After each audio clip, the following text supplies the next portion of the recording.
اس نے کہا مزہ اللہ نے کس میں رکھا ہے؟ صرف دو چیزوں میں، ایک خدا کی راہ میں لڑنے میں، دوسرا روزہ افطار کرنے میں۔ آپ کہہ سکتے ہو کہ روزہ افطار کرنے میں جو لذت ہے وہ کھانے پینے کی لذت ہوگی؟ میرے بھائی، کھانے پینے کی لذت ہر بھوکے کو حاصل ہوتی ہے، یہ تو انگریز کو بھی ہوتی ہے، بھوک کے بعد اس کو کھانا ملے گا، اس کو بھی بڑا مزہ آئے گا۔ اس بزرگ کا مطلب وہ لذت نہیں تھا جو ہر بھوکے اور ہر پیاسے کو کھانے اور پینے کے وقت حاصل ہوتی ہے۔ یہ جو روزے دار کو افطاری کے وقت لذت حاصل ہوتی ہے، یہ وہ لذت ہے جس لذت کے حاصل کرنے کے لیے دل میں اللہ کی محبت کا ہونا ضروری ہے۔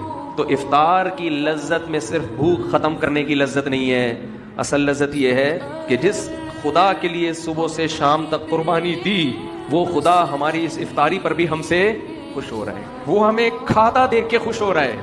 شدید پیاس کے بعد جب روزہ افطار ہو، فرماتے تھے نبی صلی اللہ علیہ وسلم کتنی لذتیں اللہ نے دے دی۔ ذهب الظما، فرماتے پیاس چلی گئی۔ شدید پیاس میں آپ پانی پیتے ہیں، کیسا سکون ملتا ہے۔ ذهب الظما، پیاس چلی گئی۔ وابتلت العروق، رگیں تر ہو گئیں۔ سارا دن انسان بھوک اور پیاس کی وجہ سے کیسا خشک ہو جاتا ہے، سوکھ جاتا ہے۔ آپ نے دیکھا ہوگا افطاری کر کے جب لوگ نماز میں آتے ہیں چہروں پہ کیسی رونق بحال ہو جاتی ہے۔ ذهب الظما، فرمایا پیاس چلی گئی۔ وابتلت العروق، رگیں تر ہو گئی۔ یہ مادی نعمت ہے۔ اور آگے فرماتے ہیں وثبت الاجر انشاء اللہ، اور اللہ نے چاہا تو صبح سے لے کے اب تک اللہ کے لیے جو ہم نے قربانی دی ہے وہ اجر ہمارا ثابت ہو گیا، وہ اجر اللہ نے ہمارے اعمال میں لکھ دیا۔ مزے ہی مزے، لذتیں ہی لذتیں۔ کہ آج ساری دنیا پیدا کرنے والے کو بھول چکی ہے۔ دنیا میں ہر شخص نے ہر ایک کو یاد رکھا ہے، نہیں یاد رکھا تو کس کو؟ پیدا کرنے والے۔